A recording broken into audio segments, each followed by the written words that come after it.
હવે એક પ્રશ્ન છે કે વિચાર બે પ્રકારના હોય. એક બુદ્ધિનો વિચાર આવે ને એક હારો મૂળ વિચાર આવે. એમાં તફાવત કેટલો છે? આ બે વાત છે. હા જે વિચાર છે પીઠમાંથી બહાર ના જાય. હા જીવનમાં બુદ્ધિ છે ને, બુદ્ધિ એવું સાધન છે કે અહંકાર દ્વારા ચાલે. સમજણ બુદ્ધિમાં છે પણ અમને જોવો એટલું જ જોવે. અચ્છા, એનાથી આગળ બહાર ના નીકળે, ના નીકળે. દેહને આમ બહાર. અહમથી આગળ ના જઈએ કે. અચ્છા, તો જીવનના સુખ માટે સ્વાદ માટે બુદ્ધિ કામ કરે. એટલે એટલો જ વિચાર ચાલે એટલું એનો. જ ચાલે. કે ચાલો તમારે અહમને જાણવું હોય તો આ તારે શું ચાલે છે રાજકારણમાં, તો તમે જાણી શકો બહાર ના જઈ શકો. પિનની બહાર નહીં. બરાબર?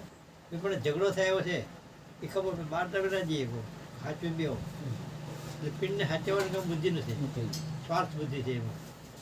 એટલે એમાં સ્વાદ ભરેલો હોય વિચારની અંદર. હા.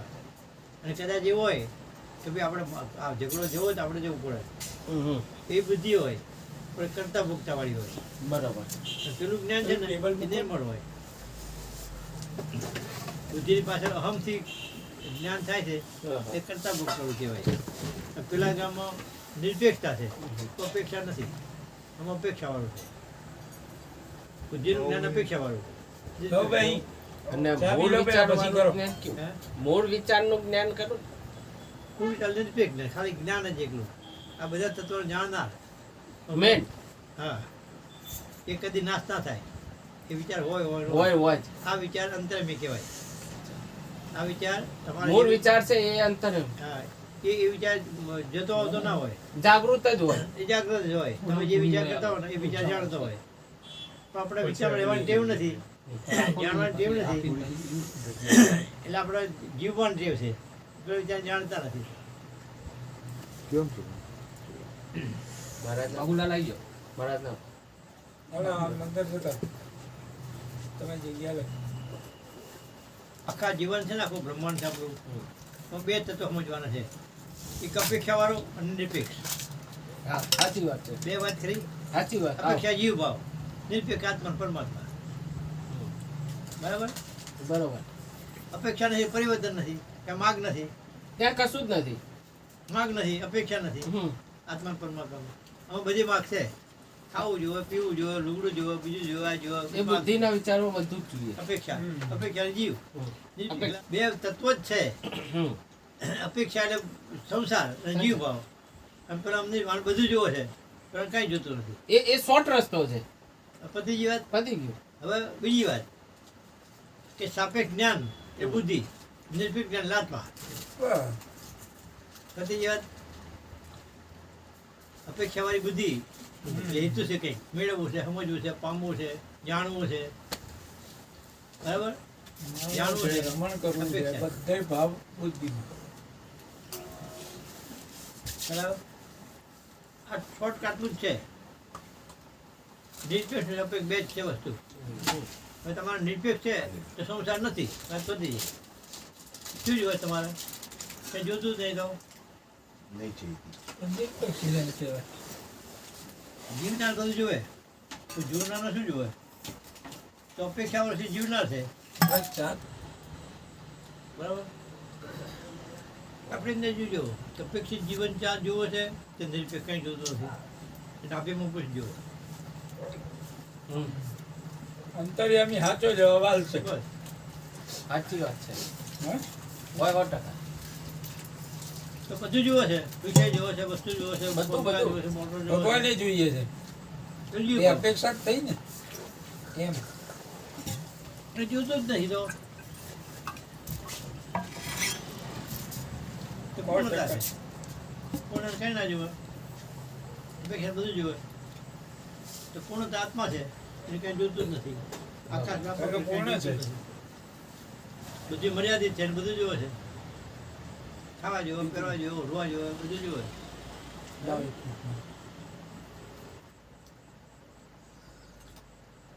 અપેક્ષિત નીચે એટલે અહમ, નિરપેક્ષ નીચે એટલે પરમાત્મા.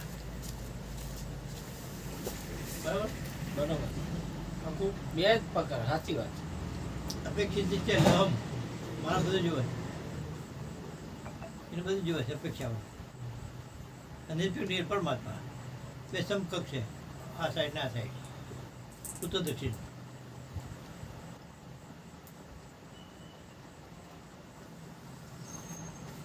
ઉત્તર જ્ઞાન, દક્ષિણ જીવ ભાવ.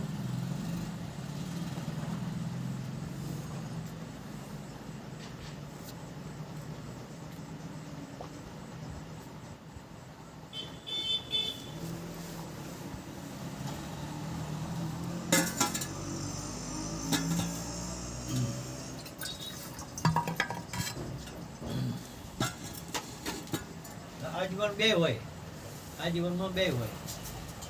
તો બેન જાણો છો તો બેન જાણનાર પરમાત્મા છે. કેવું? બેને જાણનાર પરમાત્મા. અપેક્ષા જાણો છો, નિરપેક્ષતા જાણો તો મારે કંઈ જોતું નથી. અને આ જુઓ છે તો કોઈ જુઓ છે, બેન જાણો પરમાત્મા છે, એક પેલો પુરુષ છે. હા, બસ પહેલો પુરુષ એ નથી, બરાબર? પોતે જ છે, પોતે જ છે. પોતે બધું જાણે છે. એને સર્વજ્ઞ કહેવામાં આવે, હવે સાચો જવાબ આવ્યો. સર્વજ્ઞ કહેવામાં આવે. સર્વ આ બેન જાણો તો એક બોલો નહીં, નહીં, જ્ઞાનમાં તો નહીં, આમાં નહીં. કશામાં નહીં. આ બેન જાણો તો ગુણનો દોષ બેન જાણો તો. બે ધંધો છે ને ગુણનો દોષ, એકમાં જો તો બીજું તમારું હાજર છે. ભૂત અને ભવિષ્ય, ભૂતકાળનો વિચાર કરો અને ભવિષ્યનો વિચાર કરો. વર્તમાનમાં તમે બેન જાણતા હોય તો તમે આત્મા છો કહેવાય.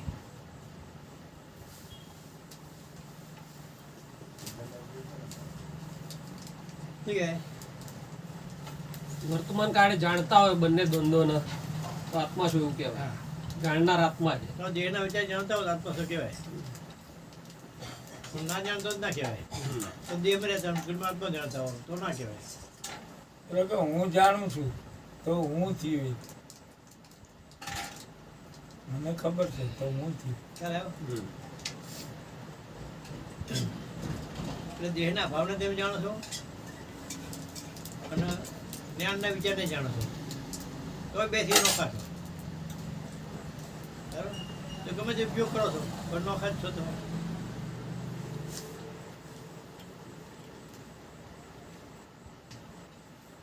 એટલા બધા ભગવાન શબ્દો વાપરે. છેલ્લું તત્વ શું કરે? ક્યાં ગયું? ઊભો થાવ. તો ખ્યાલ આવે છે ને? આ પિંડની જવાબદારી અહમની છે. એના અંદરમાં 4 તત્વો છે. તો સુખે ના ભોગવે, દુઃખે ભોગવે.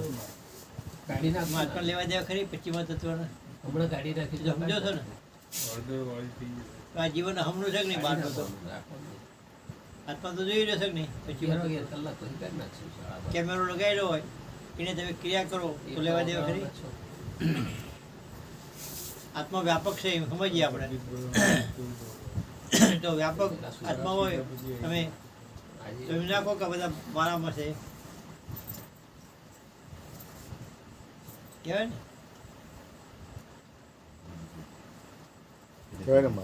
અને પિંડથી તમે આત્મા કહેતા હોય તો મારામાં આત્મા છે સમજો. શું સમજો? મારા મહાત્મા શું સમજો? અને આત્માથી જે એને જોતા હોય તો આપણે વાત કરીએ આપણે કે માણાના મણકામાં હોલ છે, આકાશ છે ને, તો મણકો કે મારા આકાશમાં આત્મા છે, મારા અવકાશમાં આત્મા છે. તો આકાશ જોવે તો કે આકાશમાં મણકો રહે. સાચું છું? આકાશમાં મણકો રે હાચો બે સાચું.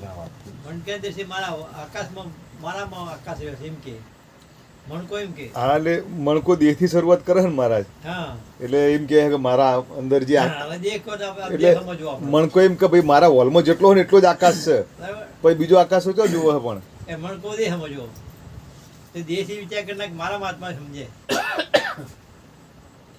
બરાબર? પણ આકાશ એમ કે મારા મણકા બધા છે, આ બધા મણકા મારામાં છે કે નહીં?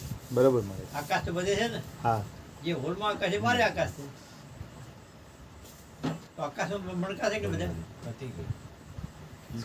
આકાશમાં મણકા હશે બધા. હા એવું થયું કે નહીં? મેં સાચું કહ્યું. આકાશી દ્રષ્ટિ હા જ્ઞાન દ્રષ્ટિ. મણકાનું પરિવર્તન છે, આકાશનું પરિવર્તન નહીં. મણકાનું પરિવર્તન છે, નાશવત છે, ગહી જાય, ભોઈ જાય, તૂટી જાય. આકાશ ના પોસાય. આકાશ સાચો, મણકા ખોટા. ખોટા એટલે સત્ય ખરા પણ મર્યાદા વાળું. કેવું?